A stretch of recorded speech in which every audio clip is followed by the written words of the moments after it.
नमस्कार, जय श्री कृष्ण। ध्यान के चमत्कार, मंत्र की शक्ति, भगवान की भक्ति चैनल में आपका स्वागत है। ओम नमः शिवाय, ओम नमः शिवाय, ओम नमः शिवाय, ओम नमः शिवाय। राधे कृष्ण, राधे कृष्ण, राधे कृष्ण, राधे कृष्ण, राधे कृष्ण। जय श्री राम, जय श्री राम, जय श्री राम, जय श्री राम। आज मनुष्य के मस्तिष्क और मंत्र का उसके ऊपर क्या प्रभाव पड़ता है, मनुष्य के मस्तिष्क में क्या पावर है और क्या क्या उसमें शक्तियाँ, असीमित शक्तियाँ हैं, उसके बारे में कुछ व्यक्त करते हैं। मानव मस्तिष्क बड़ा ही आश्चर्यजनक और शक्तिशाली और चुंबक गुण वाला यंत्र है। उसका एक एक परमाणु इतना विलक्षण है कि उसकी गतिविधि, सामर्थ्य और क्रियाशीलता को देखकर बड़े बड़े वैज्ञानिक भी हैरान रह जाते हैं। इन अणुओं को जब किसी विशेष दिशा में नियोजित कर दिया जाता है तो उसी दिशा में एक लपलपाती हुई अग्नि जीवा अग्रगामी होती है, और जिस दिशा में मनुष्य इच्छा और आकांक्षा और लालसा करता है उसी दिशा में, उसी रंग में, उसी लालसा में शरीर की अन्य शक्तियां नियोजित हो जाती हैं। पहले भावनाएं मन में आती हैं, फिर जब उन भावनाओं का चित्र एकाग्र होता है तो चित्त एकाग्र हो जाने पर वह एकाग्रता एक चुंबक शक्ति आकर्षण तत्व के रूप में प्रकट होती है और अपने अभिष्ट तत्वों को अखिल आकाश में से खींच लेती है। ध्यान का यही विज्ञान है। इस विज्ञान के आधार पर प्रकृति के अंतराल में निवास करने वाली सूक्ष्म आद्य शक्ति और ब्रह्म स्फुरणा और गायत्री शक्ति को अपनी ओर आकर्षित किया जाता है। उसकी शक्ति के भंडार के रूप में प्रचुर मात्रा में अंदर धारण किया जाता है। अपने अंदर शक्ति महसूस होती है। जब के समय और किसी अन्य सुविधा के समय नित्य गायत्री का ध्यान किया जाना चाहिए। जब गायत्री मंत्र का ध्यान किया जाता है तो उस समय एकांत, कोलाहल रहित, शांत वातावरण के स्थान में स्थिर चित होकर ध्यान के लिए बैठना चाहिए। शरीर शिथिल रहे। यदि जप काल में ध्यान किया जा रहा है तब तो पलाथी मारकर बैठे मेरुदंड को बिल्कुल सीधा करके ध्यान करना उचित है। यदि अलग समय में करना हो तो आराम कुर्सी पर लेटकर मसंद या सुखद आसन के रूप में तथा दीवार और वृक्ष आदि का सहारा लेकर साधन करके शरीर को बिल्कुल शिथिल और सीधा रखना चाहिए।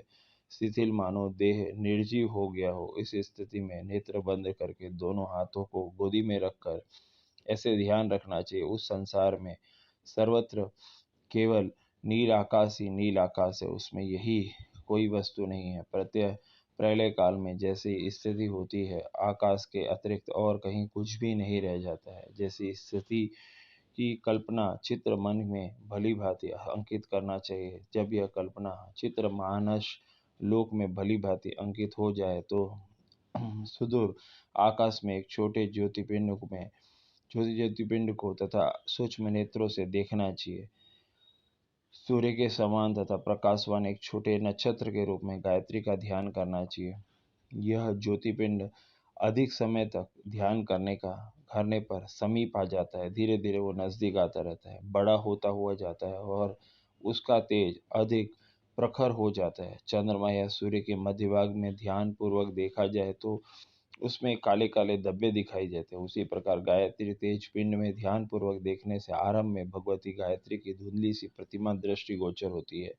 धीरे धीरे ध्यान करने से यह मूर्ति अधिक स्पष्ट, अधिक स्वच्छ और अधिक चैतन्य, हंसती बोलती हुई, चेष्टा करती हुई, संकेत करती हुई, भाव प्रकट करते हुए दिखाई देती है। हमारी गायत्री पुस्तिका के आरंभ में भगवती गायत्री का एक चित्र दिया हुआ है तथा चित्र की ध्यान आरंभ करने से पूर्व कई प्रकार बड़े प्रेम से, गौर से, भली भांति अंग प्रत्यंगों का निरीक्षण करते हुए मूर्ति को मन क्षेत्र में इस प्रकार बिठाना चाहिए कि ज्योतिपिंड में ठीक वैसी ही प्रतिमा झांकी होने लगे। थोड़े दिनों के बाद तेजोमंडल में आवेशित भगवती गायत्री की छवि अत्यंत सुंदर, अत्यंत हृदयगाही रूप में ध्यान अवस्था में दृष्टिगोचर होने लगती है। जैसे सूर्य की किरणें धूप में बैठे हुए मनुष्य के ऊपर पड़ती है, वह किरणों की उष्णता को प्रत्यक्ष अनुभव करता है, वैसे ही यह ज्योतिपिंड जब समीप आने लगती है तो ऐसा अनुभव होता है कि मानो कोई दिव्य प्रकाश अपने मस्तिष्क में, अंतःकरण में, शरीर के रोम रोम में प्रवेश करके अपना अधिकार जमा रहा है। जैसे अग्नि में पड़ने से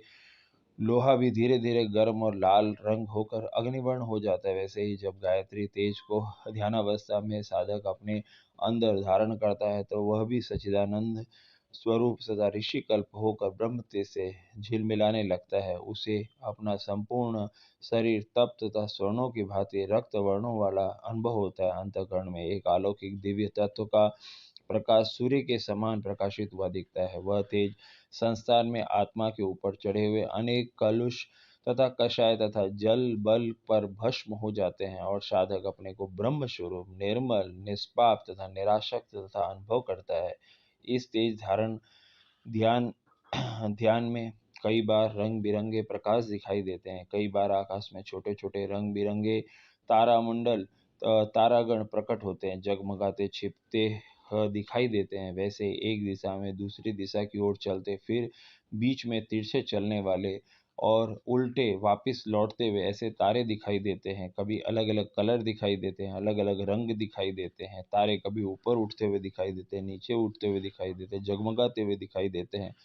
कई बार चक्राकार बाण की तरह तेजी से एक दिशा में चलते हुए छोटे छोटे प्रकाश के खंड दिखाई दे ऐसे दिखेंगे। उल्का गिर रही है, इस तरह से तारे गिरते हुए दिखाई देंगे। अंतरात्मा में गायत्री शक्ति की वृद्धि होने से छोटे छोटे अनेक शक्तियां और गुणवलियां विकसित होती हैं। वो वैसे ही छोटे छोटे रंग बिरंगे प्रकाश पिंडों के रूप में प्रचलित होते हैं। जब साधना अधिक प्रगाढ़ और पुष्ट और परिपक्व हो जाती है तो मस्तिष्क के मध्य भाग या हृदय स्थान पर वही गायत्री तेज स्थिर हो जाती है और यही वह सिद्धावस्था है। जब यह तेज बाहर आकाश से खींचकर अपने अंदर स्थिर हो जाता है तो ऐसी स्थिति हो जाती है जैसे अपना शरीर गायत्री का प्राण एक ही स्थान पर सम्मिलित हो गया। भूत प्रेत का आवेश शरीर में चढ़ जाने पर जैसे मनुष्य अपनी प्रेतात्मा को इच्छानुसार काम कराता है, वैसे ही गायत्री शक्ति का आधान अपने अंदर हो जाने पर, गायत्री शक्ति का अंदर पावर जनरेट हो जाने पर साधक के विचार कार्य आचरण मनोभाव रुचि इच्छा आकांक्षा पर्व उद्ध्येय तथा परमार्थ प्रदान करता है और उसका मनुष्यत्व में पशुता घटती जाती है और देवत्व की मात्रा बढ़ती जाती है। उसी तरह से गायत्री शक्ति हर तरह का उसको काम कराती है और काम करने के अंदर उस दिशा में उसको सफल बनाती है। उपरोक्त ध्यान गायत्री का सर्वोत्तम ध्यान है। जब गायत्री तेज पिंड की प्रकाश किरणें अपने ऊपर पड़ने की ध्यान भावना की जा रही हो, तब वह भी अनुभव करना चाहिए कि किरणें सद्बुद्धि सात्विकता सशक्तता को उसी प्रकार अपने ऊपर डाल रही है जिस प्रकार सूर्य की किरणें गर्मी प्रकाश गतिशीलता तथा प्रथा प्रदान करती है।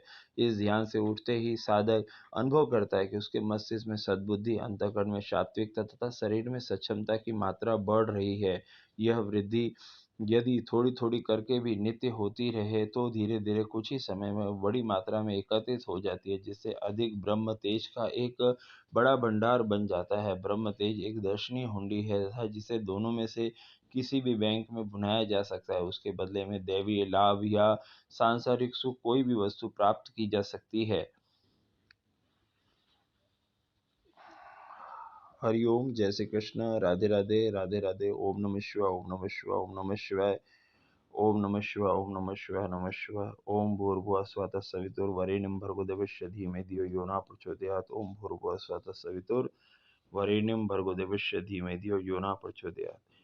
अधिक से अधिक बार, अधिक से अधिक देर तक जो भी साधना करता है, जो भी साधक है, जो ये समझता है कि मंत्रों का जाप से क्या होता है, जो ये समझता है कि मंत्रों का जाप करने से कौन सी शक्तियाँ जागृत होती हैं, जो ये समझता है कि वो मंत्र का जाप करता है या साधना करता है या मंत्र को सिद्ध करता है तो उसको कलर दिखाई देते हैं, उसको अलग अलग रंग दिखाई देंगे, उसको आसमान से तारे गिरते हुए दिखाई देंगे, तारे ऐसे लगेंगे कि उल्का गिर रही है, वो उस तरह का उसको अनुभव होता है। और उसको बार बार अलग अलग कलर भी दिखाई दे सकते हैं। जब उसको इस तरह से होता है तो उसके अंदर वो उसके मस्तिष्क में वो एक बिजली की तरह दौड़ती है और वो शक्तियों का उपयोग कर सकता है। ये जो साधक हैं, जो जानते हैं, साधना करते हैं, उनको मालूम है क्या होता है।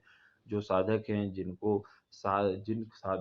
साधक लोगों को दोनों आंखों के बीच में एक मणि की तरह दिखाई देती है, उनको एक दोनों आंखों के बीच में एक तीसरी आंख की जगह पे एक मणि की तरह दिखाई देगी, एक तेज दिखाई देगा, जिसकी वजह से उन्हें ऐसा प्रतीत होगा कि धीरे धीरे एक आकृति बन रही है, एक सूर्य की तरह बिंदु सूर्य की तरह एक तेज नजर आता है और उसके ऊपर ध्यान केंद्रित होता है। अलग अलग उनको कलर दिखाई देते हैं और उसके अंदर उनके सहस्रार चक्र में धीरे धीरे करके उनका आज्ञा चक्र और सहस्रार चक्र जागृत होता है। जो साधक है वो ये बात समझ रहे होंगे।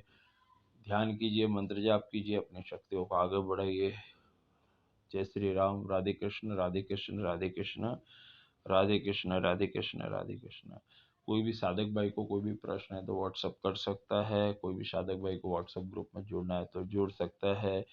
अपना ध्यान रखिए और भगवान का नाम लीजिए। जय श्री राम, जय श्री कृष्ण, जय श्री कृष्ण। हरि ओम, हरि ओम, हरि ओम।